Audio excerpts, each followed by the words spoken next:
હું કોઈને ફોર્સ કરીને આપવા માગતી નથી, અને કદાચ હું આપું તો એનાથી કંઈ મારા ત્યાગાશ્રમની અંદર કે એમાં કંઈ બેંક બેલેન્સ આવે કે મને કંઈ રૂપિયાની લાલચ હોય કે એવો કોઈ પ્રશ્ન જ નથી. બેંક બેલેન્સ જે થશે ને એ તમારા ખાતામાં થશે, જીવનના ખાતામાં. એટલે ફરજિયાત ટેવ પાડજો. લેવું ન લેવું તમારા હાથની વાત છે. અહીંયા તો સત્ય કહેવું એ મારા ફરજની અંદર આવે, અને વ્યાસ ગાદી ઉપરથી સત્ય કહેવામાં ના આવે તો હું પણ ઈશ્વરના ઘરનો ગુનેગાર કહેવાઉં. એક સમય આવશે કે આ વચન તમને સત્યતાના દેખાશે, અને તે દિવસે મોડું થઈ ગયું હશે. દેવગુરુ બૃહસ્પતિ એને વંદન ન કર્યા, અને બૃહસ્પતિનું અપમાન થતાં જ જે સંપત્તિથી અભિમાન જેને આવ્યું છે, ઇન્દ્ર મહારાજાને બૃહસ્પતિએ શાપ આપ્યો કે જે સંપત્તિમાં તું શાન ભાન ભૂલ્યો છો, માટે જા, તારી સારી સંપત્તિ નાશ થઈ જાય, તું દરિદ્રતાને પામી જા. જ્યારે જ્યારે વ્યક્તિના જીવનની અંદર કંઈક ભાગ્યનું પાંદડું ફરે અને શ્રીમંત બને, ત્યારે એ શ્રીમંતાઈની અંદર મોટા ભાગે અભિમાન છે વધતું હોય. અને તમે જોજો, સામાન્ય દ્રષ્ટિએ કોઈ શ્રીમંતની પત્ની હોય અને વ્યવહારિક પ્રસંગની અંદર એ ખોટો ચેન પહેરીને આવી હોય ને, તો એ બધા લોકો એને પૂછશે કે કેટલા તોલાનો છે. અને સામાન્ય ઘરની કોઈ સ્ત્રી હોય એ સોનાનો પહેરીને ગઈ હોય ને તો એમ કે બગસરાનું છે. આજે આ દુનિયાની અંદર બોલંબાલ હોય ને તોય પૈસાની છે. સામાન્ય પરિવારનો દીકરો ગમે એટલો ગુણિયાલ હોય તો આજે એ ગુણિયાલ દીકરાને કોઈ દીકરી દેવા તૈયાર નથી. તમારે બધાને તમારી દીકરી કરોડપતિમાં દેવી છે, અને એ કરોડપતિ પછી તમારી દીકરીને ક્યારે રોડ ઉપર મૂકી દે કાંઈ નક્કી નથી. એ તમારી દીકરી એ કરોડપતિના બંગલાની અંદર લાખો રૂપિયાનો બંગલો હોય, એમાં રડતી આકડતી 4 દિવાલ વચ્ચે જિંદગી પૂરી કરે, નથી પિતાના ઘરે કહી શકતી, નથી સસરા પક્ષમાં રહી શકતી, આવી પરિસ્થિતિ થાય. માટે બહુ સાવધાનીથી જીવન જીવી અને પરમાત્મામય જીવનને બનાવો, ટેવ પાડો. ઢાળો પાડ્યા સિવાય છૂટક્યો નથી. આપણા યજમાન પરિવારને માન આપી અને ચીકુવાડીથી ગુરુતુલ્ય એવા પૂજ્ય સાંખ્યજી વસનબેન એ પધાર્યા છે, તો એકવાર તાલીઓના નાદથી પૂજ્ય બેનનું આપણે અભિવાદન કરશું. સ્વામિનારાયણ સંપ્રદાયની અંદર એક સમય હતો, સહજાનંદ સ્વામી મહારાજની જય. જેમ નંદ સંતોએ ગામડે ગામડે ફરી અને સત્સંગ કરાવેલો, એમ આજે સ્વામિનારાયણ સંપ્રદાયની અંદર અમારા સાંખ્યોગી બહેનોમાં જે દિવસે કોઈ ગામડે નહોતા જતા અને એ દિવસે સાવ અજ્ઞાન અવસ્થાની અંદર જીવનારા જીવાત્માઓ એને પરમાત્માનું સ્વરૂપ ગામડે ગામડે ફરી ભૂખ તરસ એને સહન કરી, અને જો કોઈ સત્સંગ આ સંપ્રદાયની અંદર ફેલાવ્યો હોય, વધાર્યો હોય, એ સત્સંગના બીજ રોપ્યા હોય, તો પૂજ્ય જે બેન વસનબેન પધાર્યા છે એમના ગુરુ આપ સૌ કોઈ પરિચિત છો કે અમરેલી ધામની અંદર બિરાજમાન એવા પૂજ્ય બેન સાંખ્યોગી શ્રી લીલાબેન. બહુ મોટો સ્વામિનારાયણ સંપ્રદાયની અંદર એનો ફાળો છે, દાખલો છે આ સત્સંગની અંદર મુમુક્ષ જીવને પરમાત્માને ઓળખાવાનો.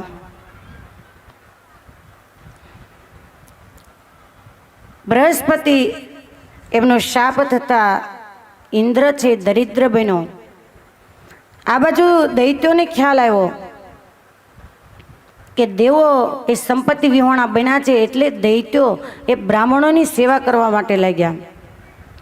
બ્રાહ્મણોની સેવા કરતા જ દૈત્યો સંપત્તિવાન બન્યા, પરંતુ ઇન્દ્ર છે એ પરમાત્માની શરણે જઈ અને વિનંતી કરે કે હે પ્રભુ, શું ઉપાય કરું કે ગયેલી સંપત્તિ પાછી આવે?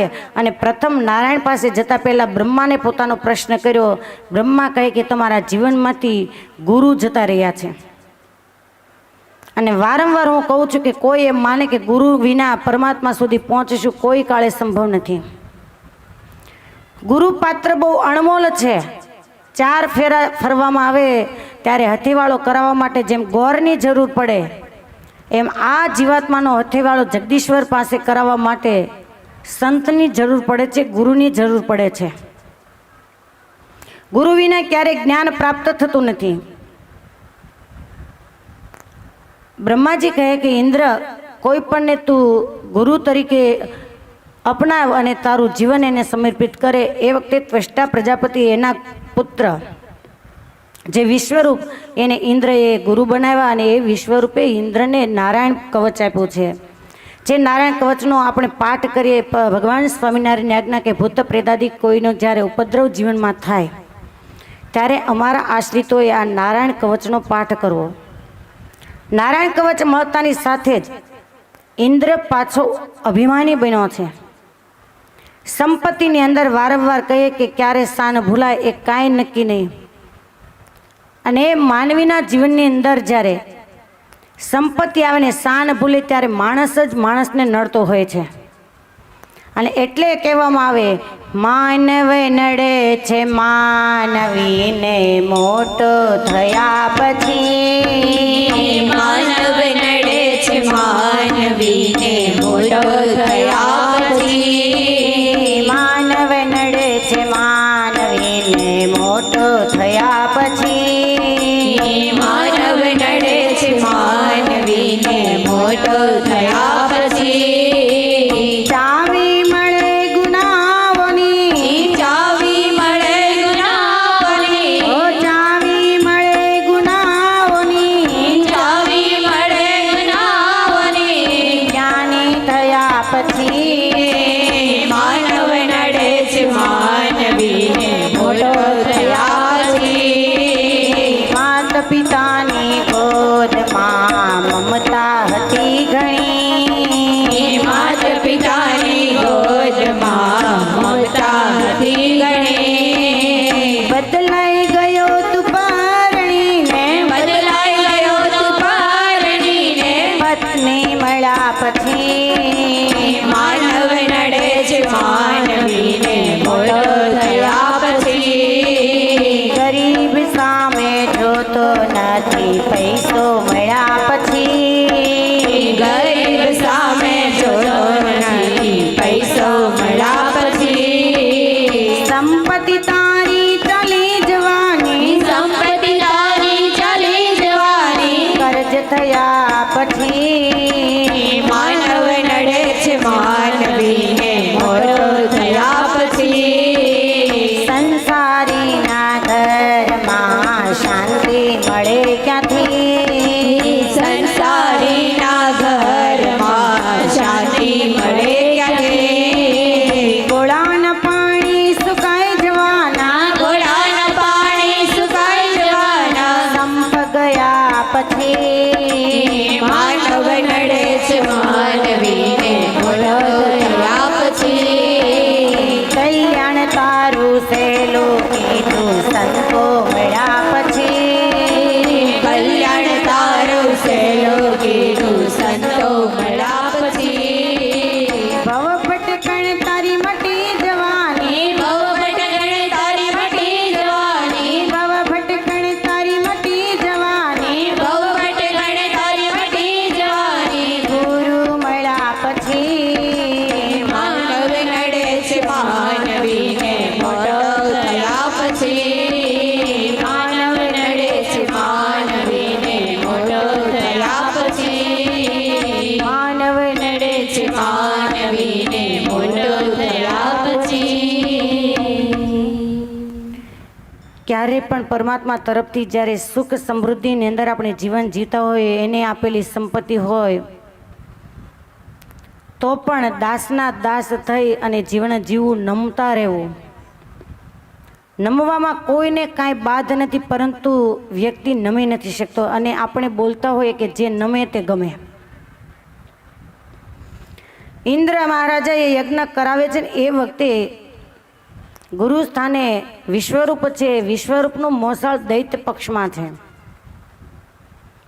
વિશ્વરૂપે યજ્ઞની અંદર આહુતિઓ દેવો પક્ષમાં પણ આપે અને દૈત્ય પક્ષમાં પણ આપે. એ વખતે ઇન્દ્રને ખ્યાલ આવતા એમણે મનાઈ કરી કે દૈત્ય પક્ષમાં તમે આહુતિ ના આપો ત્યારે વિશ્વરૂપ કહે કે મારે તો દૈત્યકુળ અને દેવોનું કુળ એ બંને આંખો છે, ડાબી જમણી આંખો, માટે હું તો આહુતિ આપીશ. અને ત્યારે ઇન્દ્રએ ક્રોધાવેશમાં આવી અને વિશ્વરૂપ છે એનું મસ્તક કાપી નાખ્યું.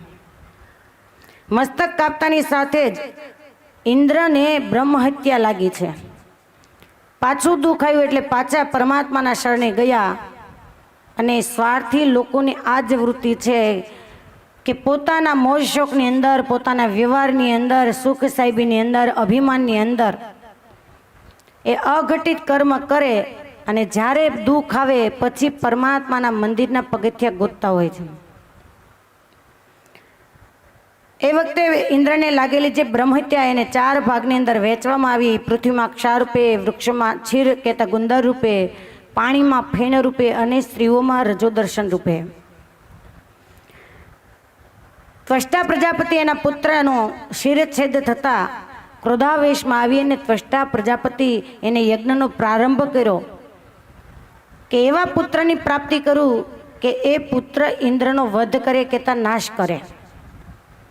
યજ્ઞ કરી રહ્યા છે ને, યજ્ઞ કરે છે એ વખતે જે મંત્રોચ્ચાર કરે એ મંત્રોચ્ચારના ઉચ્ચારણની અંદર ત્વષ્ટા પ્રજાપતિને ભૂલ થઈ. હત પુત્રસ્ત ત્વસ્તષ્ટા જુહાવેન્દ્રએ શત્રવે ઇન્દ્ર શત્રો વિવર્ધસ્વ માચિરમ જય વિદ્વિષમ. ઇન્દ્રની જગ્યાએ ઉદાત બોલાયું અને શત્રુની જગ્યાએ અનુદાત બોલાયું અને વિપરીત ફળ આવ્યું કે ઇન્દ્રને મારનાર પુત્રની ઈચ્છા હતી, એના બદલે ઇન્દ્રથી મરનાર દીકરાની પ્રાપ્તિ થઈ. યજ્ઞ પૂર્ણ થતાં જ વૃત્રાસુર નામનો મહાન ભયંકર અસુર એ ઉત્પન્ન થયો. પિતા ત્વષ્ટાની સામે હાથ જોડી કહે કે પિતાજી આપ આજ્ઞા કરો, શું કાર્ય કરું? બોલે ઇન્દ્રની સાથે યુદ્ધ કરે. વૃત્રાસુર અને ઇન્દ્રનું ભયંકર યુદ્ધ હતા અને વૃત્રાસુરની વિકરાળ કાયા મોઢું ફાડતા જાણે ત્રિલોકીને ગળી જશે. કેટલા દિવસો વૃત્રાસુરની સાથે યુદ્ધ કરતા વ્યતીત થયા, પરંતુ આસુર મૃત્યુ પામતો નથી. એ વખતે પાછો ઇન્દ્ર પરમાત્માના શરણે ગયો કે પ્રભુ આને મારવા માટે કોઈ ઉપાય બતાવો. ત્યારે કહે કે દધીચી મહર્ષિ એના બરડાનું હાડકું લઈ અને તમે વજ્ર બનાવો અને એના થકી એનું મૃત્યુ થશે. એ વખતે દધીચી મુનિના આશ્રમ પાસે જઈ અને વંદન કરી ઇન્દ્ર મહારાજા કહે છે કે હે મુનિરાજ, સાધુનું જીવન તો હંમેશા પરોપકારમય હોય છે. સાધુ એનું જીવન બીજાના જીવના કલ્યાણ માટે હોય. એટલે દધીચી મુનિ ઓળખી ગયા કે કંઈક કામ હોય ત્યારે જ આ સ્વર્ગનો અધિપતિ અહીંયા આવે, બાકી કામ કઢાવ્યા સિવાય એમને ક્યારેય વંદન કરવા આવ્યો નથી. બોલે ઇન્દ્ર તારે જે કહેવું હોય તે સાફ સાફ કહી દે, તું શા માટે આવ્યો છે? ત્યારે પ્રાર્થના કરી કે ત્રિલોકીથી આ વૃતાસુર એ ત્રિલોકીને રંજાડી રહ્યો છે અને આપ જો તમારું પીઠનું હાડકું આપો તો જ એનો નાશ થાય એમ પરમાત્મા નારાયણે કહ્યું છે. એ વખતે પરોપકારમય જે સંતનું જીવન એ દધીચી મુનિએ કહ્યું કે અન્યના જીવતદાન માટે જો મારે એકનું બલિદાન આપવું પડતું હોય તો આપ સુખેથી મારું પીઠનું કહેતા બરડાનું હાડકું એને લઈ જાઓ. દધીચી મહર્ષિના બરડાના હાડકાથી વજ્ર વિશ્વકર્માએ બનાવ્યું અને એ વજ્ર લઈ અને રણ સંગ્રામની અંદર વૃત્રાસુરની સામે જ્યારે ઇન્દ્ર આવ્યો એ વખતે વૃત્રાસુરને થયું કે હવે મારો અંત સમય નજીક છે. અંત સમય નજીક દેખાતાની સાથે જ પરમાત્માનું ધ્યાન લગાવ્યું કે હે કમળ સરખા નેત્રવાળા પરમાત્મા, જેમ પક્ષીના બચ્ચા સાંજે માળાની અંદર પોતાની માતાની રાહ જુએ, એને જોવા માટે આતુર હોય, જેમ વિયાયેલી ગાય એનું વાછડું માને મળવા માટે વિહવળ હોય, જે પતિનો પતિ પરદેશ ગયો હોય અને પરત આવે છે એવા સમાચાર સાંભળતા જે પત્ની વિહવળ હોય, એમ હે પ્રભુ હવે મારો અંત સમય નજીક છે. આપના દર્શન માટે મારો જીવાત્મા એ તલપાપડ છે, આતુર છે, કૃપા કરી આપ મને દર્શન આપો. અને આટલું કહેતાની સાથે વૃત્રાસુરે ઇન્દ્રને કહ્યું કે ઇન્દ્ર ચલાવ તારું વજ્ર. અને ત્યારે ઇન્દ્ર જેવા દેવોને પણ વૃત્રાસુર એની અંતિમ ક્ષણો જોતા પ્રશંસા કરવી પડી કે મૃત્યુ જો કોઈનું અનુકૂળ હોય, મૃત્યુ જો કોઈએ સુધાર્યું હોય તો વૃત્રાસુરે સુધાર્યું. અને વજ્રના પ્રહારની સાથે જ વૃત્રાસુર એનો નાશ થયો અને વૃત્રાસુરનો જીવાત્મા છે પરમાત્માના ધામને પામ્યા છે. વૃત્રાસુરની કથા સાંભળતા જ પરીક્ષિત મહારાજાએ સુખદેવજી મહારાજને પ્રશ્ન કર્યો કે અસુર હોવા છતાં એને અંત સમયે પરમાત્મા કેમ યાદ આવ્યા? સુખદેવજી મહારાજ કહે છે કે રાજન, પૂર્વે ચિત્રકેતુ નામના રાજા હતા જેને કરોડ પત્નીઓ હતી, છતાં સંતાન નહીં. અને મેં કહ્યું એમ કે જ્યાં સંતતિ છે ત્યાં સંપત્તિ નથી હોતી ને સંપત્તિ છે ત્યાં સંતતિ નથી. એ વખતે અંગિરા મુનિના આશીર્વાદથી એક પુત્ર થયો અને એના કહેવાથી એનું નામ હર્ષશોક પાડ્યું. જે પત્નીમાં પુત્ર થયો એનું માન વધવાથી અન્ય જે પત્નીઓ છે કેતા રાણીઓ છે એમણે પેલા પુત્ર એ પારણ્યમાં સૂતો હતો એને ઝેર આપી અને મૃત્યુને શરણ કર્યો છે. આનું નામ છે સંસાર. એ ચિત્રકૂતુ મહારાજા એને પછી નારદ મુનિના કહેવાથી વૈરાગ્ય થયો. વૈરાગ્યના કારણે પોતે સત્યવાદી હતા અને એવા ધર્મશીલ હતા કે આકાશની અંદર વિચરણ કરી શકતા. એક દિવસનો સમય ફરતા ફરતા કૈલાસ પર્વત પરથી જ્યાં પસાર થાય, માં ભવાની એ ભગવાન શિવની જાંઘ ઉપર આસન લગાવીને બેઠા છે. અને આ દ્રશ્ય જોતા ચિત્રકેતુ મહારાજા એને અટ્ટહાસ્ય કર્યું કે ભગવાન શિવ અને ભવાનીના દાંપત્યની અંદર પણ વિચિત્રતા છે કે કોઈ આવી રીતે આસન ગ્રહણ કરે. અને આ શબ્દ ભવાનીથી સહન ન થયા. ભવાનીએ શાપ આપ્યો કે તારા વિચારો માણસ જેવા સજ્જન વ્યક્તિ જેવા નહીં પણ અસુર જેવા છે, માટે જા તું અસુર યોનિને પામી જા. માટે જ સંતો અને શાસ્ત્ર વારંવાર પોકારીને એમ કહે કે જો સારું કામ કરી શકો તો તમારી ભલાઈ છે, પણ કોઈના જીવનની અંદર દખલબાજી કરી અને ખોટું કર્મ ન બાંધો. વૃત્તાસુરની કથા પૂર્ણ કરી સુખદેવજી કહે છે કે હે રાજન, કશ્યપ પત્ની અદિતિ એને 12 પુત્રો એને જન્મ આપ્યો જે આદિત્યો કહેવાયા. અને દીકતી થકી 49 વાયુનો જન્મ થયો. એ વખતે પરીક્ષિત મહારાજા કહે કે 49 વાયુ એ દૈત્ય માતા દિતિની ત્યાં કેવી રીતે? પરીક્ષિત મહારાજાને સુખદેવજી મહારાજ સમજાવે કે રાજન, જ્યારે દૈત્યોની સંપત્તિ સારીએ નાશ પામી ગઈ ત્યારે દૈત્ય માતા દિતિ એમણે કશ્યપ પ્રજાપતિને કહ્યું કે સંપત્તિ પાછી છાપડે એવો કોઈ ઉપાય. ત્યારે એને પુંસવન નામનું વ્રત આપ્યું કે જે વ્રતની અંદર કોઈ પ્રકારનો ભંગ ન થવો પડે. દિતિના ઉદરની અંદર ગર્ભ પોષાઈ રહ્યો છે. ઇન્દ્રને ખ્યાલ આવ્યો કે જો દિતિના ઉદરથી બાળકનો જન્મ થશે પછી દેવોની સલામતી નથી. ઇન્દ્ર દિતિ પાસે આવી અને જે દિતિ વ્રત કરી રહ્યા છે એની સેવામાં લાગી ગયા. એક દિવસનો સમય સંધ્યા સમયે દૈત્ય માતાને ઝોલું આવી ગયું અને ઝોલું આવતાની સાથે જ ઇન્દ્ર રાહ જોઈને બેઠો જ હતો કે કંઈક ધર્મની અંદર ભંગ થાય તો હું મારું કામ પૂરું પાડું. ઉદરમાં પ્રવેશ કરી જે બાળકનું પોષણ થઈ રહ્યું છે એના 7 ટુકડા કરી દીધા, છતાં એ ગર્ભ નાશ ન પામ્યો. ફરી એક ટુકડા એના 7 ટુકડા કર્યા છતાં નાશ ન પામ્યો. અને એ જ વખતે ભગવાન નારાયણે એમ કહ્યું કે એને જીવતા છોડી દે, એ તને મારવા માટે નહીં પણ તને મદદ કરનારા જન્મ છે. અને એ જે 49નો જન્મ થયો જેને આપણે 49 વાયુ કહીએ છીએ, એ કથાની સાથે 6મ સ્કંદને પૂર્ણ કરી અને ભગવાન વ્યાસ એ 7મ સ્કંદની કથા પરીક્ષિત મહારાજને કહી રહ્યા છે. 7મ સ્કંદની અંદર પ્રવેશ કરતા ભગવાન વ્યાસ લખે સમ પ્રિય સુરદ બ્રહ્મન પોતાના ભગવાન સ્વયં સમપ્રિય સુરત બ્રાહ્મણ ભૂતાનાં ભગવાન સ્વયં. સમપ્રિય સુરદ બ્રહ્મન પોતાના ભગવાન સ્વયં. સમપ્રિય સુરત બ્રાહ્મણ ભૂતાનાં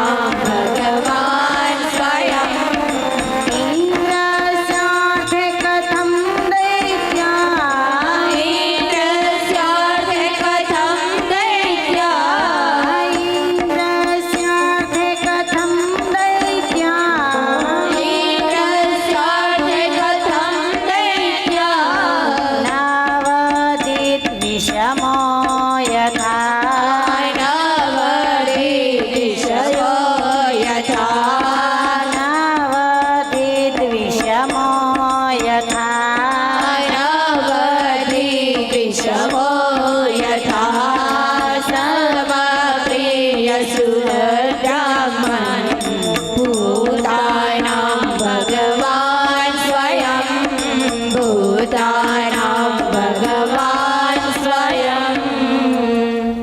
પરીક્ષિત મહારાજા સુખદેવજીને કહે છે કે મુનિવર, પરમાત્માની દ્રષ્ટિએ તો બધા જીવાત્માઓ એ સમાન હોવા જોઈએ, છતાં પણ અહીંયા નારાયણનો ક્રમ ઊંધો કેમ દેખાય છે? પરમાત્માએ દૈત્યોને શા માટે માર્યા અને દેવોને કેમ મદદ કરી? સુખદેવજી કહે કે રાજન, પરમાત્માની ભાવનામાં સમાનતા છે, પરંતુ એની ક્રિયામાં વિષમતા છે.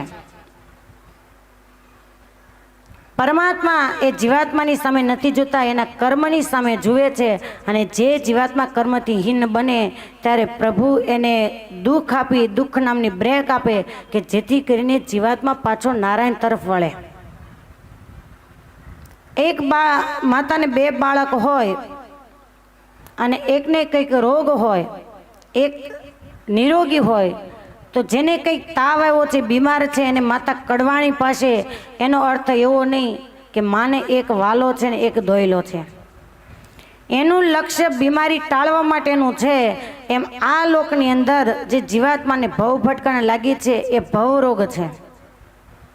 એ ભવરોગને ટાળવા માટે પરમાત્માએ જીવાત્માને જ્ઞાન આપ્યું છે કે આ સાચું છે, આ ખોટું છે, આ કરાય, આ ન કરાય. છતાં પણ જીવાત્મા જ્યારે ગેરમાર્ગે જાય ત્યારે પરમાત્મા એને કર્મને અનુરૂપ દંડ આપતા હોય છે. બાકી પરમાત્માની દ્રષ્ટિએ તમામ જગતની સૃષ્ટિના જીવાત્મા સમાન છે.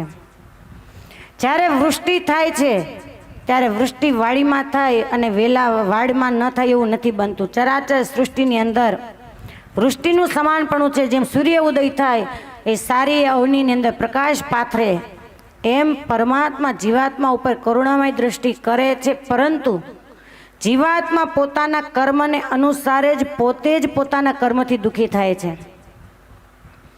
ગુણાતીતાનંદ સ્વામી એમ કહે કે કોઈ કોઈને દુઃખ આપતું નથી, પોતાના સ્વભાવ જ દુઃખ આપે. એમ પોતાના સ્વભાવને આધીને થઈ અને જીવાત્મા દુઃખી થતો હોય છે. હે રાજન, પરમાત્મા, તારો પ્રશ્ન એવો છે કે એ પરમાત્મા એના ક્રિયાની અંદર કેમ વિષમતા? પરમાત્માએ સમાન દ્રષ્ટિ આપી, પરંતુ પરમાત્માના જે લીલા ચરિત્ર છે એનાથી જીવાત્મા બળિયો થાય છે. જેને પૂર્વે યુધિષ્ઠિર મહારાજા એના નારદજીના સંવાદની અંદર તે જે પ્રશ્ન કર્યો એ જ પ્રશ્ન પૂછાયેલો. કેમ કે જ્યારે પાંડવોએ રાજસૂય યજ્ઞ કર્યો અને રાજસૂય યજ્ઞમાં શિશુપાલનો વધ કૃષ્ણ પરમાત્માએ કરેલો, અને જ્યારે વધ થયો ત્યારે શિશુપાલ એના દેહમાંથી તેજોમય તેજ નીકળ્યું અને પરમાત્માના સ્વરૂપની અંદર લીન થઈ ગયું. અને એ જોઈ અને યુધિષ્ઠિર મહારાજે ત્યાં બેઠેલા નારદ મુનિને પ્રશ્ન કર્યો કે પરમાત્માની વિષમતા કેમ? શિશુપાલ પણ અસુર છે. અને જ્યારે વેન મહારાજાએ એનું શરીર એનું મંથન કર્યું અને વેન એને ઋષિમુનિઓ અને પૃથુ મહારાજા પ્રગટ થયા, ત્યારે વેનનો નાશ જે થયો એ મહર્ષિઓએ શાપ આપીને નાશ કર્યો અને એને નરકની અંદર નાખ્યો. તો વેનના શરીરમાંથી કેમ તેજ ન નીકળ્યું? નારદ મુનિએ યુધિષ્ઠિરને જવાબ આપ્યો કે કોઈ પણ જીવાત્મા પરમાત્માનું સ્મરણ ભાવથી કરે, ભક્તિથી કરે, કામથી ભજે, સ્નેહથી ભજે કે ભયથી ભજે, જેટલે પરમાત્માને પામવાના સાધન છે એ સાધનમાં સતત જો પરમાત્માનું અનુસંધાન રાખે તો હે રાજન, એ જીવાત્મા પરમાત્માને પામી જાય. જેથી નિષ્કળાનંદ સ્વામી લખ્યું, ભયે ભજીયો કંસ ભૂપાળ, વેર દ્વેષ ભજો શિશુપાળ. ભજ કંસ ભૂપાળ, વેર દ્વેષ ભજો શિશુપાળ. સખા ભાવે ભજાય રજોને,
સુખદેવજી મહારાજ કહે છે કે પરીક્ષિત તને શંકા થાય છે કે વેર ભાવે કોને મુક્તિ મળી અને ભય ભાવે કોને મુક્તિ મળી, તો એ હું તને કથા સંભળાવું છું કે દૈત્ય કુળમાં દીપક એવા પ્રહલાદનો જન્મ કેમ થયો,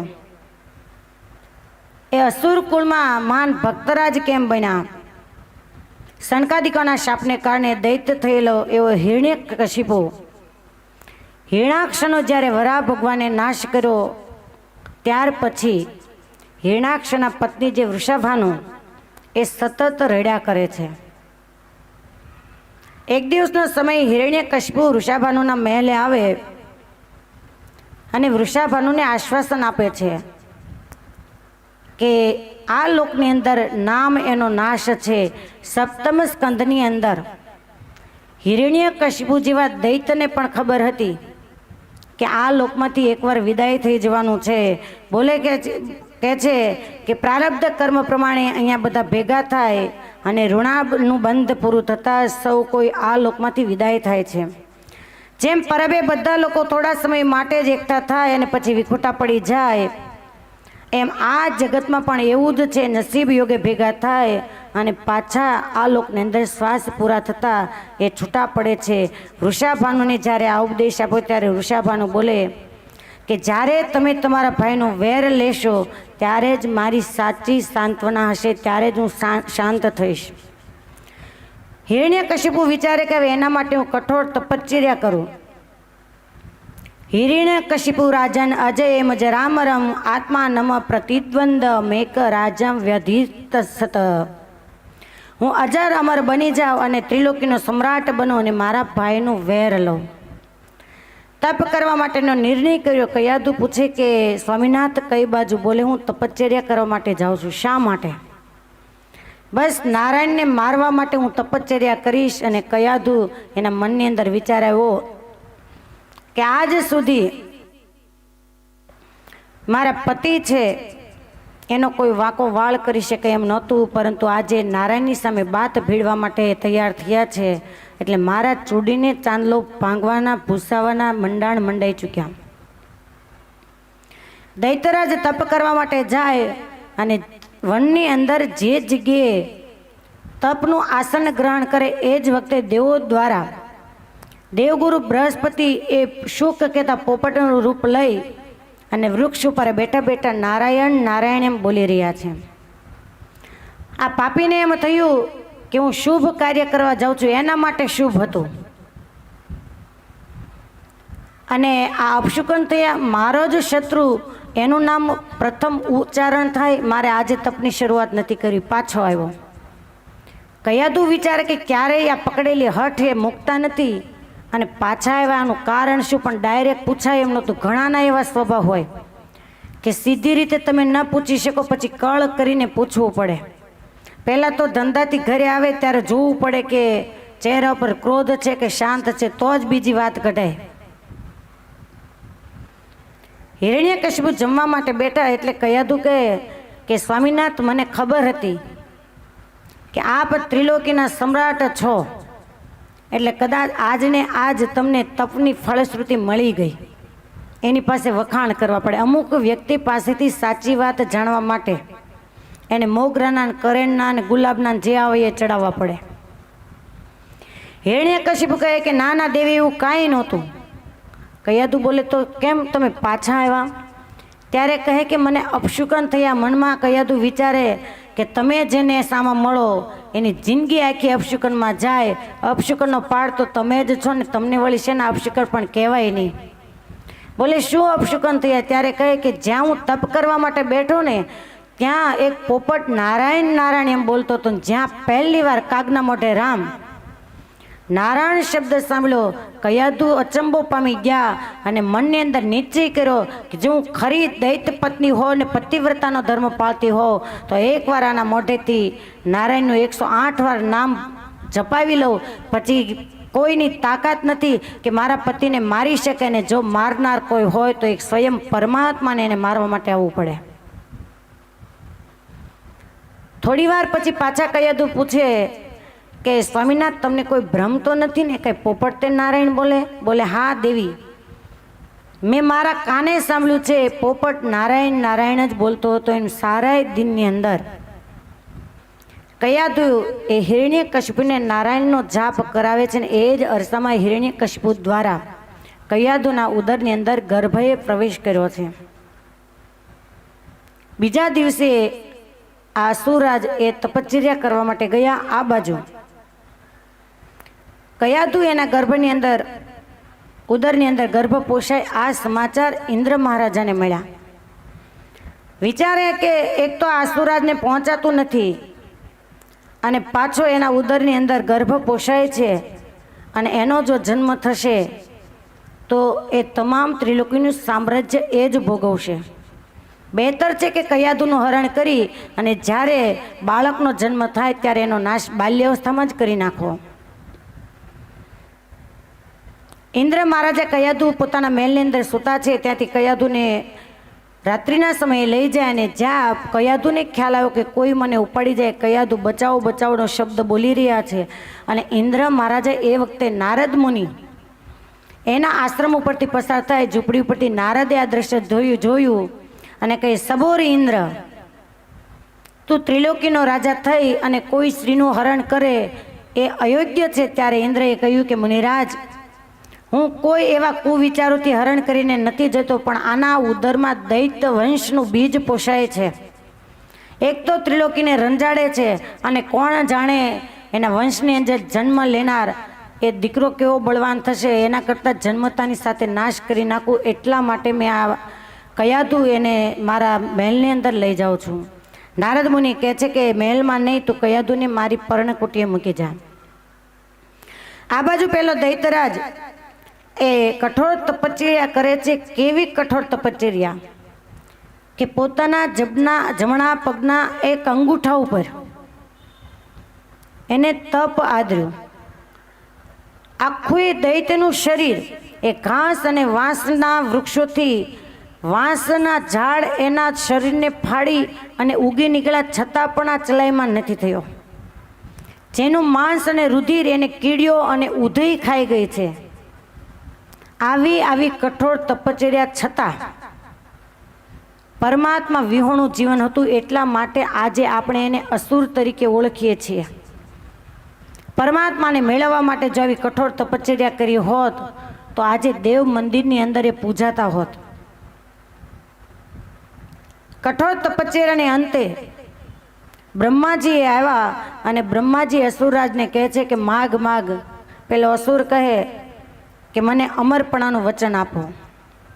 બ્રહ્માજી કહે છે કે અમર તો હું પણ નથી, પ્રલયના અંતે મારું પણ દેહ વિલીન બની જવાનો, એના સિવાય તું ગમે તે માગી શકે છે. પેલો અસુર કહે કે હું લીલે ન મરું, સુકે ન મરું, દિવસે ન મરું, રાત્રે ન મરું, પશુથી ન મરું, પક્ષીથી ન મરું. બ્રહ્માજી કહે કે એક કામ કર, તું લિસ્ટ બનાવી દે એટલે નીચે હું સહી કરી દઉં. મારે હા હા કેવું નહીં, તારે બોલવું નહીં. એક તો ઉદ્ધત હતો અને વચન મેળવા પછી આ દૈત્ય વધારે ઉદ્ધત બન્યો. આ બાજુ કયાદુ એ નારદ મુનિ એના આશ્રમની અંદર નિવાસ કરીને રહે છે. નારદ મુનિ એને ઉપદેશ આપી રહ્યા છે, પરમાત્માના લીલા ચરિત્ર એ સંભળાવી રહ્યા છે. સપ્તમ સ્કંદ સમજાવે કે જે માતા સગર્ભા અવસ્થાની અંદર દિવસો વ્યતીત કરતી હોય એ માતાએ અખંડ પરમાત્માના લીલા ચરિત્ર એનું શ્રવણ કરવું. જો તમારા બાળકને તમારે સંસ્કારી બનાવવો હોય તો ક્યારે એવા ચલચિત્ર એવો જોવા નહીં, કજિયો કંકાસ કરો નહીં. સગર્ભા અવસ્થાની અંદર જેવું તમે વર્તન કરો એ બાળકના માનસ ઉપર અસર થતી હોય છે. શાસ્ત્ર વાંચવા, દેવદર્શન કરવું, અધ્યયન કરવું, કથા શ્રવણ કરવી, કમસે કમ 9 માસ પૂર્ણ થાય ત્યાં સુધી તો ધર્મમય જીવન વ્યતીત કરવું, જેથી કરીને પરમાત્મા ફળશ્રુતિ નિમિત્તે સંસ્કારી બાળક જીવનની અંદર આપે. કયાદુ એ ઉપદેશ ગ્રહણ કરી રહ્યા છે અને ગર્ભ અસુર દૈત્યનો હતો, બીજ એનું હતું, છતાં પણ થોરે કેળા એવા પ્રહલાદજીનો જન્મ થયો. એટલા માટે એમ કહેવાય, માટે સંત એ કલ્યાણકારી રે, ત્યાંથી બહુને લેવા છે યુધા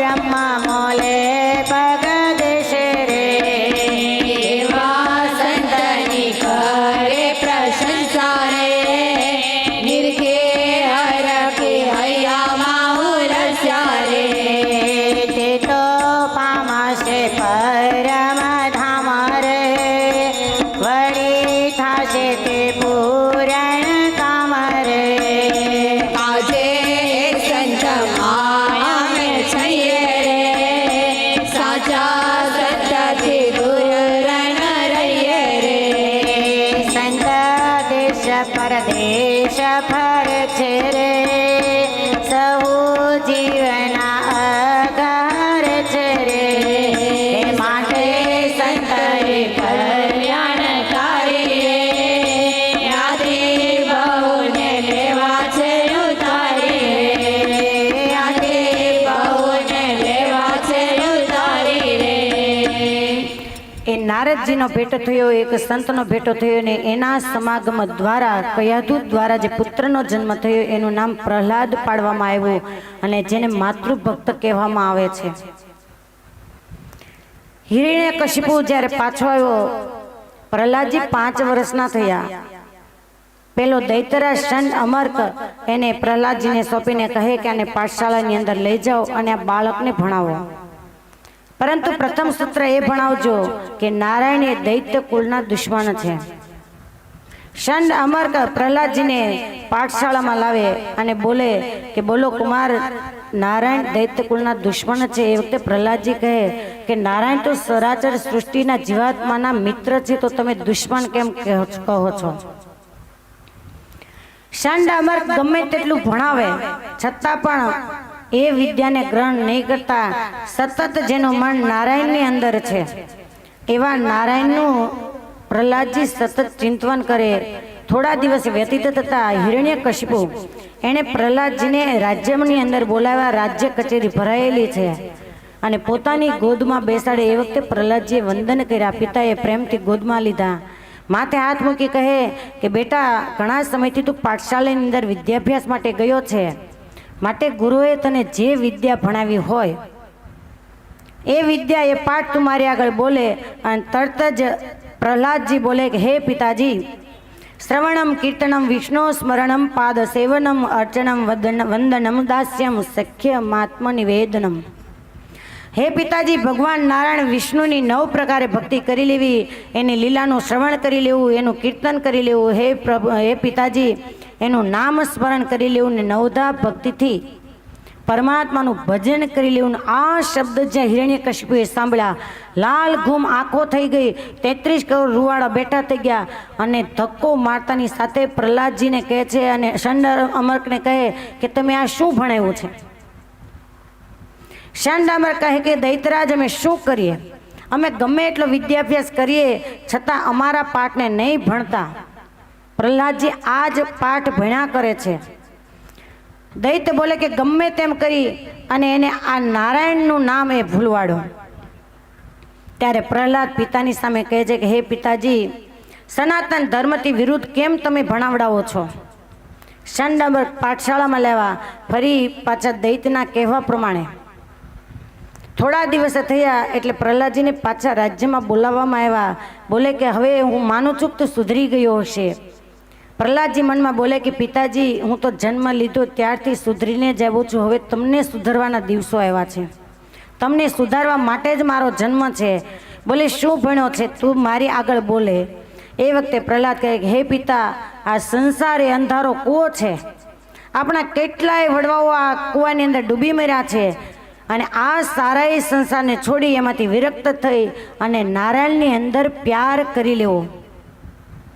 ફરી દૈત્ય એની લાલ આંખો થઈ ગઈ અને તરત જ એના સેનાપતિ એને આજ્ઞા આપી કે ખુલ્લી તલવારથી આનો વધ કરી નાખવામાં આવે.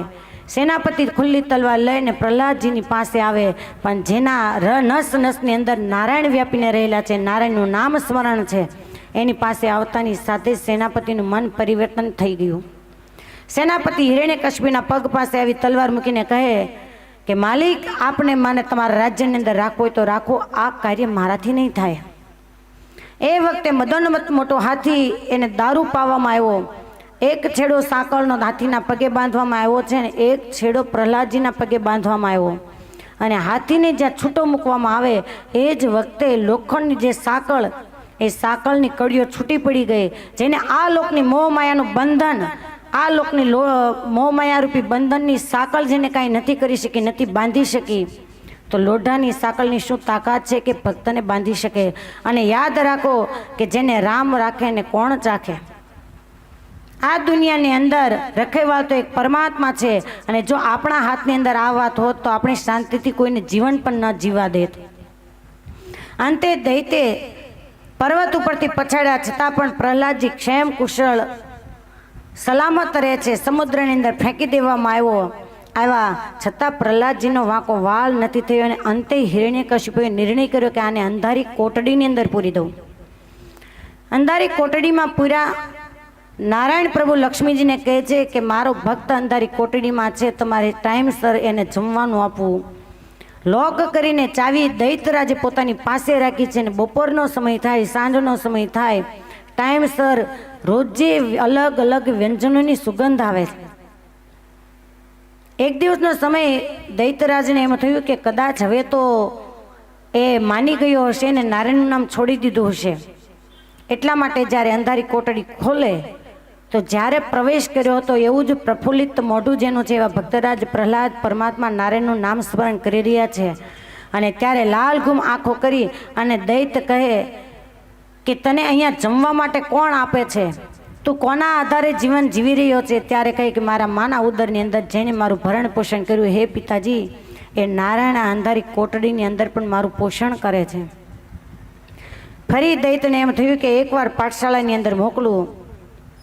ત્યાં હિરણ્યકશિપુની બેન હોલિકા ત્યાં આવી.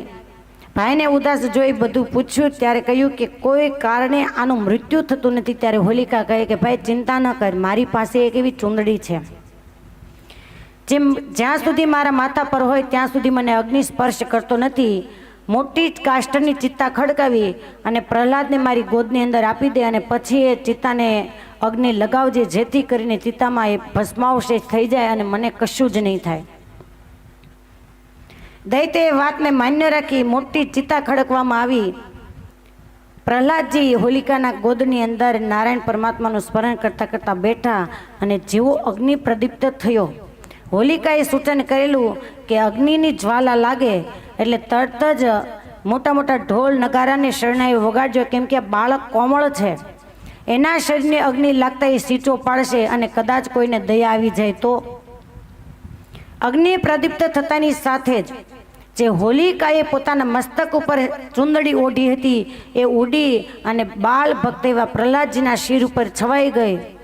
હોલિકાને અગ્નિ સ્પર્શ થતાની સાથે દાજવા લાગીને રાડો પાડે, પણ દૈત્યને એમ કે બાળક રાડો પાડે છે એટલે જોર જોતી પોતાના જે માણસો એને કહે કે ઢોલ નગારા વગાડો. અને જ્યારે અગ્નિ શાંત થયો, દૈત્યને એમ થયું કે મારી બેન ક્ષેમ કુશળ હશે. જગતા અંગારાને કહે છે કે તમે ઢગલો છે એ વીખી નાખો ને મારી બેનને કાઢો. જ્યાં જુએ તો પ્રહલાદ જગતા અંગારાની અંદર કોમળ પુષ્પ જેમ છોડ ઉપર ખીલેલું હોય એવી રીતે બાલ ભક્ત પ્રહલાદ બેઠા છે. હિરણ્યકશિપુ તો આભો બની ગયો. ફરી ષંડ અમર એને કહે છે કે હવે તમે આને પાઠશાળાની અંદર લઈ જાઓ, છેલ્લી વાર વિદ્યાભ્યાસ કરાવો. હવે જો ન માને તો મારા હાથે જ હું એનો વધ કરીશ. આ સમાચાર કયાધુએ સાંભળ્યા. કયાધુએ પ્રહલાદજીને મહેલે બોલાવ્યા અને કહે કે બેટા મારી એક તું વાત માનીશ? પ્રહલાદજી બોલે કે માં, હું પુત્ર છું, પુત્ર તરીકે ફરજમાં આવે તમારી એક નહીં 100 વાત માનીશ, પણ નારાયણ નામ છોડવાનું નહીં કહેતા. કયાધુ બોલે કે બસ એ જ મારે કહેવું છે. ત્યારે પ્રહલાદજી કહે કે માં, હું એક પ્રશ્ન કરું કે 7 માળની હવેલી હોય, એમાં મચ્છરનો ઉપદ્રવ હોય તો મચ્છરને કાઢવાની કોશિશ કરાય કે હવેલીનો ત્યાગ કરાય? કયાધુ બોલે કે હવેલીનો ત્યાગ ન કરાય પણ મચ્છરને કઢાય. તો એમાં મચ્છરની જગ્યાએ મારે પિતાજી છે, એની કુમતી છે, એનો ત્યાગ કરાય, પણ નારાયણ રૂપે હવેલીનો ત્યાગ ન કરાય. ષંડ અમરકની સાથે પાઠશાળાની અંદર આવે. એક દિવસનો સમય, પાઠશાળામાં ગુરુની ગેરહાજરી છે. દૈત્ય કુળના તમામ બાળકો જે વિદ્યાભ્યાસ કરી રહ્યા છે એને બોલાવી અને પ્રહલાદ કહે કે આપણને આ ગુરુઓ ઊંધું ભણાવે છે. નારાયણ તો પરમ જીવાત્માના પરમ મિત્ર છે ને આપણને દુશ્મન કહે છે. પહેલાં દૈત્યકુમારો કહે કે આપણાથી નારાયણનું નામ લેવાય? પ્રહલાદ બોલે કે હા લેવાય, એનાથી જ આત્માનું કલ્યાણ થાય. અને હું તમને જે નારાયણ ધૂન જપાવું એ નારાયણનું નામ તમે જપો, જેથી કરીને આપણું મંગલ થાય. અને નારદજી ધૂન બોલાવે અને દૈત્ય કુમારો જે આ વિદ્યાભ્યાસ કરી રહ્યા છે એ પ્રહલાદજી એ બોલાવે અને દૈત્ય કુમારો એની સાથે ધૂન બોલવા લાગ્યા. આખી પાઠશાળાની અંદર નારાયણ ધૂનનો નારો લાગ્યો. ષંડ અમર્ક બહારથી અંદર આવે તો ખ્યાલ આવ્યો કે આ એક નહીં, આને તો કેટલાયને બગાડ્યા. ષંડ અમર્ક રાડો પાડે કે ધૂન બંધ કરો બંધ કરો, પણ કોઈનું સાંભળતું નથી. આજે બધા જ નારાયણ નામની અંદર મસ્તીમાં ઝૂમી રહ્યા છે. ષંડ અમર્ક જ્યાં હાથ પકડી અને બંધ કરાવવા જાય એ નારાયણ નામ ધૂનનો એવો કરંટ લાગ્યો કે એ પણ નારાયણ નામની અંદર મશગુલ બની ગયા. અને પાઠશાળાની અંદર જે ધ્વનિ ગુંજી રહ્યો છે એ રાજ્યની અંદર સંભળાયો. હિરણ્યકશિપુને એમ થયું કે આટલો બધો નારાયણ નામનો નારો ક્યાં લાગે? અવાજ તરફ દિશા તરફ પ્રયાણ કર્યું તો પાઠશાળામાંથી અવાજ આવે અને હિરણ્યકશિપુ ક્રોધાવેશમાં આવ્યો અને એકદમ ત્રાડ પાડી અને રાડ પાડતાની સાથે છન્નાટો સવાઈ ગયો. પ્રહલાદની સામે લાલઘુમ આંખો કરી કહે કે બાળક, તું આટલો બધો કોના આનંદની અંદર નાચી રહ્યો છે? એવો તો તને આનંદમાં રાખનાર કોણ છે? ત્યારે પ્રહલાદજી કહે કે હે પિતાજી, જલે વિષ્ણુ સ્થલે વિષ્ણુ, વિષ્ણુ પર્વત મસ્તકે, જ્વાલામાલા મખે વિષ્ણુ, સર્વમ વિષ્ણુમયમ જગત. હે પિતાજી, અત્ર તત્ર સર્વત્ર પરમાત્મા મારા બિરાજમાન છે અને પરમાત્માના નામે હું નાચી રહ્યો છું. અને પ્રહલાદજીને મારવા માટે ત્યારે પાઠશાળામાં એક લોખંડનો સ્તંભ એ અગ્નિ પ્રગટાવીને લાલ ઘૂમ કરેલો. ત્યારે હિરણ્યકશિપુ કહે કે આ થાંભને તારે બાદ ભરવાની છે, આ તારા સ્તંભની અંદર તારો નારાયણ વ્યાપેલો છે. પ્રહલાદજી જ્યાં લાલ ચોળ સ્તંભ એને જોયો, ધકતા સ્તંભની સામે જોતા પ્રહલાદજીને એમ થયું કે હવે અહીંયા મારું જીવન પૂરું છે. ત્યારે પ્રહલાદજીના નજરની સામે લાલઘુમ સ્તંભ પર લાલ ઝીણી ઝીણી કીડીઓની હાર ચાલી જાય છે.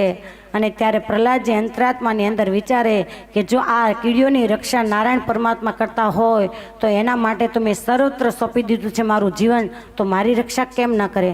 અને નિધડક બની અને હાથ જોડી અને પિતા હિરણ્યકશિપુને કહે કે હા પિતા, આ ગરમ સ્તંભ મારા મોત માટે જે તમે કર્યો છે એ સ્તંભની અંદર પણ મારો પરમાત્મા બિરાજમાન છે. સ્તંભ નો થયો લાલતણ ખાજરે, ટેર પર લાદની કાન આવે, સુખથી શેષના શયનમાં એસમે ઊંઘ નરસિંહને કેમ આવે, ઊંઘ નરસિંહને કેમ આવે. એ જ વખતે હે રાજન, પ્રહલાદના વચનને સત્ય કરવા માટે પોતાનો સર્વત્ર નિવાસ છે એને સિદ્ધ કરવા માટે જય વિજયના શાપને મુક્ત, જય વિજયને શાપમાંથી હલ હલ છેક હલ હલ હલ છેક હલ હલ છેક હલ હલ હલ હલ હલ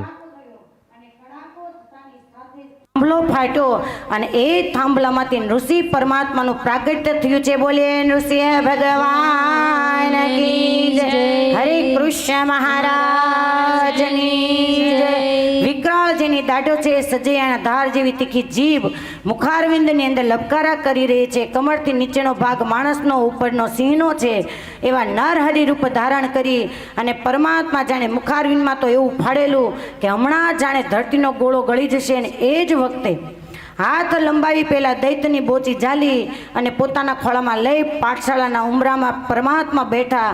પહેલા હિરણ્યકશિપુના અસ્ત્ર શસ્ત્ર મુગટ પડી ગયા અને એ વખતે દૈત્યરાજ પરમાત્મા ઋષિ નારાયણની સામે જોઈ રહ્યો. અને ત્યારે ક્રોધાવેશમાં આવેલા પરમાત્મા બોલે કે મારે સામે શું જુએ છે? કાઢ તને આપેલા બ્રહ્માના વચનો કે તે માગ્યું હતું કે હું અસ્ત્રથી ન મરું, શસ્ત્રથી ન મરું. અમારા નખ શું છે? બોલે કે અસ્ત્ર પણ નથી ને શસ્ત્ર પણ નથી. બોલે કે દિવસે ન મરું, રાત્રે ન મરું. અત્યારે શું છે? ત્યારે કહે કે સંધ્યા છે. તે કહ્યું હતું અંદર ન મરું, બહાર ન મરું. આ શું છે? તો કે ઉમરો છે. તે કહ્યું હતું કે આકાશમાં નહીં, પૃથ્વી પર નહીં. તું ક્યાં છે? તો કે તમારા ખોળામાં. તે કહ્યું હતું કે મનુષ્યથી નહીં, પશુથી નહીં, એ કોઈથી ન મરું. તો હું શું છું? પેલો દૈત્ય બોલે કે મને જ ખબર નથી કે તમે કોણ છો અને શું છો. દેવોથી નહીં, દૈત્યોથી નહીં, અને તારા તમામ વચનો એમાં કોઈ પણ ન્યૂનતા નથી. સહી સલામત મેં ઋષિ સ્વરૂપ ધારણ કર્યું છે. અને તે કહ્યું હતું કે 12 મહિનાની અંદર મારું મૃત્યુ ન થાય ને એમ કહેવાય કે એ વખતે વૈશાખ માસ અધિક હતો અને વૈશાખ સુધી 14ના દિવસે પોતાના ભક્તની રક્ષા કરી અને ઋષિ ભગવાને 21માં પોતાના બંને હાથના નખથી એ અસુર દૈત્યરાજનું પેટ ચીરી નાખ્યું અને એના આંતરડાઓ કાઢી અને કંઠની અંદર પહેરી લીધા. આજે પરમાત્માનો ક્રોધ આસમાને પહોંચેલો ને કોઈ શાંત કરનાર નથી. દેવો ડરવા લાગ્યા, સમુદ્ર ખળભળવા લાગ્યા, પૃથ્વી પગના પ્રહારથી ધ્રુજવા લાગી. એ વખતે તમામ દેવોએ લક્ષ્મીજીને બોલાવીને કહે કે માં, પરમાત્માને આપ શાંત કરો. ત્યારે લક્ષ્મીજી કે અત્યારે નહીં, મારી જિંદગીમાં મેં પહેલી વાર આને ક્રોધાવેશમાં જોયા છે અને કદાચ હું એને સમજાવવા જાઉં તો હિરણ્યકશિપુ જેવી સ્થિતિ મારી થઈ જાય.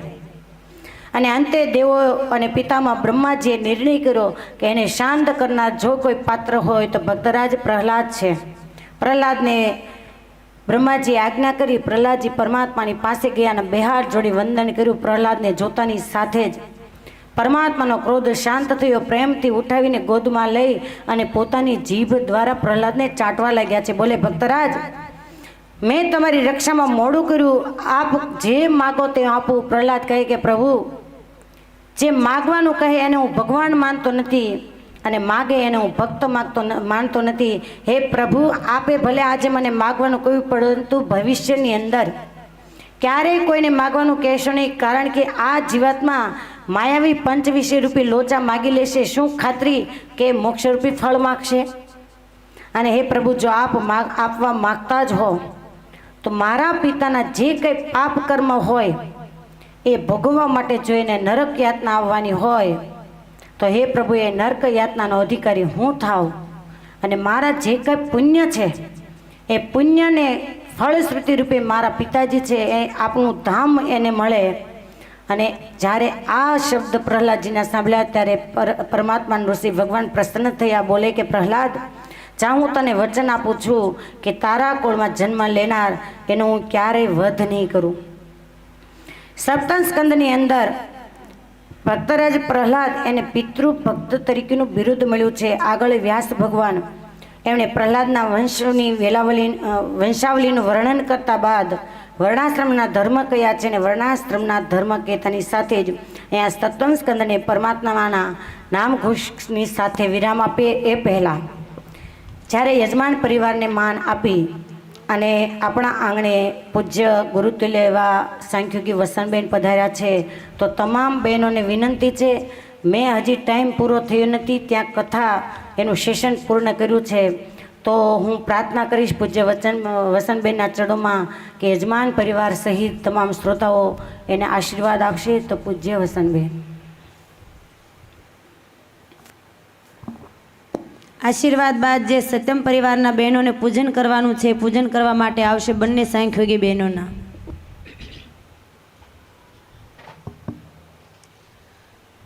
પરાત્પર ઈષ્ટદેવ ભગવાન શ્રી સ્વામિનારાયણ તથા વ્યાસાસ અને ગુરુની કૃપાથી રૂઢ આશીર્વાદથી વક્તા શ્રી પૂજ્ય નૈનાબેન તથા મારા ગુરુ સાંખ્યોગી શ્રી લીલાબા તથા સર્વે સાંખ્યોગી બહેનો તથા સર્વે યજમાન બહેનો તથા સર્વે સત્સંગી બહેનોના ભાવથી જય સ્વામિનારાયણ. આજે શ્રીમદ ભાગવત કથા પારાયણ પિતૃઓના મોક્ષ અર્થે અહીંયા જ્ઞાન યજ્ઞ ચાલી રહ્યો છે. એમાં વક્તા શ્રી પૂજ્ય નૈનાબેન સુમધર શૈલીમાં બધાને ભગવાનના ચરિત્રો સંભળાવી રહ્યા છે. નૈનાબેનની કથા તો જો કે મેં આજ પહેલી વહેલી સાંભળી, પણ ત્યારે એમ થયું કે સાંખ્યોગી પૂજ્ય કૈલાસબેન એમણે રાજી કર્યા છે, કેટલા એમની કૃપા છે, કેટલા રૂડા આશીર્વાદ છે. આપણે સ્વામિનારાયણના આશ્રિત છીએ એટલે આપણને ભગવાન સ્વામિનારાયણનું તો જ્ઞાન હોય જ, પણ આજે ભાગવત કથાનો એક પોઈન્ટ સારી રીતે આમ વ્યવસ્થિત આમ સમજાવી રહ્યા છે. જો આપણે મન દઈને સાંભળીએ ને તો બેઠું ભાગવત નૈનાબેન બોલી રહ્યા છે. નહીંતર તો આમાં હું પોઈન્ટ લેતા હોય, પણ એટલી સરસ સારી સુમધુર શૈલીમાં કથા સંભળાવી રહ્યા છે. અને ભગવાનના ચરિત્રો તો આપણા જીવનમાં કાયમને માટે સુખરૂપ જ છે. ભગવાનના ચરિત્ર સાંભળ્યા વગર રામના આશ્રિત હોય, કૃષ્ણના હોય, ભગવાન સ્વામિનારાયણના હોય, પણ ભગવાનના ચરિત્ર સાંભળ્યા વગર ક્યારેય જીવાત્માનો મોક્ષ નથી થતો. ભગવાનના ચરિત્ર સાંભળવાથી જ ભગવાનની મોટપ સમજાય છે. જેટલી ભગવાનની મોટપ સમજીએ ને એટલું ભગવાનનું પ્રગટપણું આપણને સમજાય છે. અને જેટલા ભગવાનને પ્રગટ માનો એટલું જ આપણું કલ્યાણ અને મોક્ષના દ્વાર ખુલ્લા થાય છે. પણ સર્વે વાતમાં એક જ વાતનો સાર છે કે સંત સમાગમ વગર ક્યારેય શાસ્ત્રનું જ્ઞાન ન થાય. સંત સમાગમ વગર ક્યારેય આપણને ભગવાનના ચરિત્ર સાંભળવા ન મળે અને ભગવાનનો મહિમા પણ ન સમજી શકીએ. માટે એવા આ વક્તાશ્રી સારી રીતે ભગવાનના ચરિત્રો તમને સંભળાવી રહ્યા છે. અને ભગવાનના ચરિત્રો તો ભગવાન સુધી પુગાડનારા છે.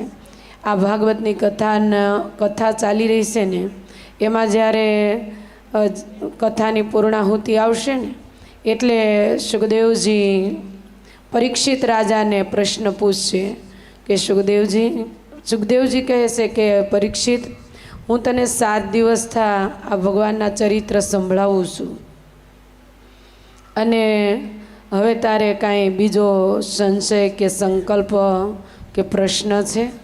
ત્યારે પરીક્ષિત રાજા સુખદેવજીને કહે છે કે હે સુખદેવજી, મારે તો બીજો કોઈ સંકલ્પ કે સંશય નથી, પણ તો આજે તારો મૃત્યુનો છેલ્લો દિવસ છે. ત્યારે પરીક્ષિત કે સુખદેવજી, મેં તો જ્યારથી તમારી પાસે બેસીને ભગવાનના ચરિત્ર સાંભળ્યા છે ને, પહેલે દિવસે જ મેં ભગવાનની કથા સાંભળી, મને ભગવાનના ચરણના દર્શન થયા. બીજે દિવસે મને ભગવાનના ઉદરના દર્શન થયા, હૃદયના દર્શન થયા, ભગવાનના હસ્તકમળ, મુખ કમળ, નેત્ર કમળ, ને આજે તો છેલ્લા દિવસે ભગવાનની મૂર્તિ મને હૃદયમાં તદાકાર છે. એટલે સુખદેવજી, હું મૃત્યુનો ભય પણ મને નથી અને મને મારા મોક્ષની પણ કોઈ ચિંતા નથી. જ્યારે આપણે ભગવાનના ચરિત્ર સાંભળીએ ને ત્યારે જેટલું આપણને ભગવાનનો મહિમા સમજાય ને ત્યારે મૃત્યુનો ભય જાય અને ત્યારે જ આપણે મોક્ષના દ્વાર ખુલ્લા થાય. પરીક્ષિત રાજાને સર્પ આવ્યો ન આવ્યો એ પહેલાં તો ભગવાન આવી અને પરીક્ષિત રાજાને પોતાના ધામમાં તેડી ગયા. વાલા બહેનો, કહેવાની વાત એટલી જ છે કે ભગવાનની ચરિત્ર સાંભળીએ, કથા સાંભળીએ ત્યારે મન દઈને સાંભળીએ, જીવથી સાંભળીએ તો ભગવાન જેવા છે એવા ઓળખાતા વાર લાગતા નથી. તો આવી સરસ ભગવાનની દિવ્ય ચરિત્રોની વાતો પૂજ્ય નૈનાબેન તમને સંભળાવી રહ્યા છે અને ખૂબ આનંદ આવે ભગવાનની વાતો સાંભળવાની. આમ તો ભાગવતની કથા તો સાંભળી જ છે જોકે, પણ આજે તો નૈનાબેન ઝીણવટથી એક ચરિત્ર સંભળાવે છે. બહુ આનંદ આવ્યો કથા સાંભળવાનો કે આજે આવો સરસ આપણને જ્યારે ભગવાનની કૃપા હોય ને. એકવાર મહારાજને પ્રશ્ન પૂછ્યો કે હે મહારાજ, તમે રાજી થાવ તો શું આપો? ત્યારે મહારાજે એટલું જ કીધું, હું રાજી થાવ ને એટલે પહેલાં તો મારા સાધુ આપો. સંત મળે ત્યારે જ આપણને ભગવાનનું જ્ઞાન થાય.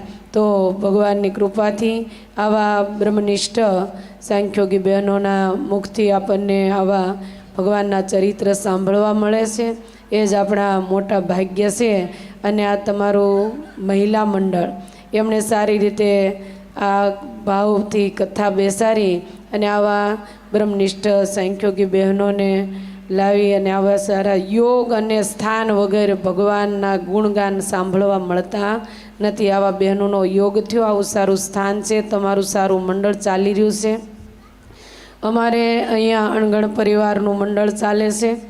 એમાં અમારે શિલ્પાબેન, સુમિતાબેન અહીંયા વેડ રોડની અંદર સારી રીતે મંડળ ચલાવીને દર મહિને કથા અને અહીંયા પણ હું એકવાર કથા કરવા આવેલી, સભા કરવા, કીર્તન પણ ગાવા આવેલી. પણ એ બહેનો કે જે અમારે ત્યાં નૈનાબેન કથા કરવા આવવાના છે ને તમારે ખાસ આવવાનું છે. મેં તો વાંધો નહીં, નૈનાબેન આવે છે અને નૈનાબેન કથા કરવાના એ કે હા અમે જરૂર અમે આવશું. પણ બહેનો બધા યાત્રામાં ગયા છે એટલે દિવસે ફ્રી ન હોય. પણ સારું, નૈનાબેન રાત્રે હોતે કથા કરે છે એટલે સહેજે આપણને વધારે લાભ મળે. અને તમે બધાય ભાવથી કથા બેસાડી છે અને ભાવથી બધાય કથા સાંભળો છો, એ જ આપણું કથાની ફળ સ્મૃતિ છે. સહજાનંદ સ્વામી મહારાજ. એકવાર જોરદાર તાલીઓના નાદથી પૂજ્ય બેનને વધાવીશું. આજે યાદ કરીશ ગુરુતુલ્ય એવા પૂજ્ય વસંતબેનના ગુરુ કે તમારા પણ ગુરુનું સ્થાન જે છે એવા લીલાબેનને.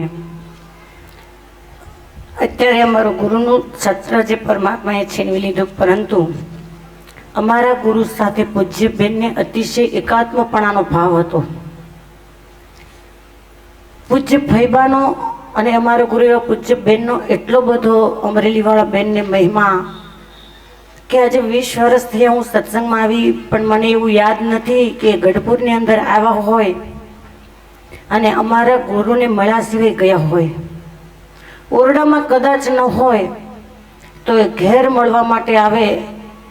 અને 2 વર્ષ પહેલાં જ્યારે પૂજ્ય બેનની તબિયત શિથિલ થઈ તો દિવસમાં કાયમના માટે ક્યારેક 2 વાર ફોન આવે અમરેલીથી બેનનો કે કૈલાસબેન તમને કેમ છે.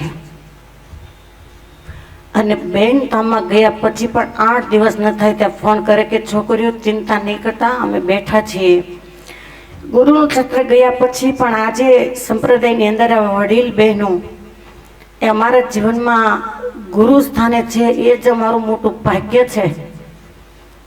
અને એટલા માટે મેં પ્રથમ પણ કહ્યું હતું કે આ સંપ્રદાયની અંદર આજે નિશંકપણે જો નિર્માનીપણાનો ગુણ કોઈનામાં કેળવાયેલો હોય તો એ અમરેલીવાળા પૂજ્ય બેનના જીવનની અંદર જોવા મળે કે નાનામાં નાના સાંખ્યોગી હોય છતાં એની સામે હાથ જોડી અને જય સ્વામિનારાયણ કહેતા હોય.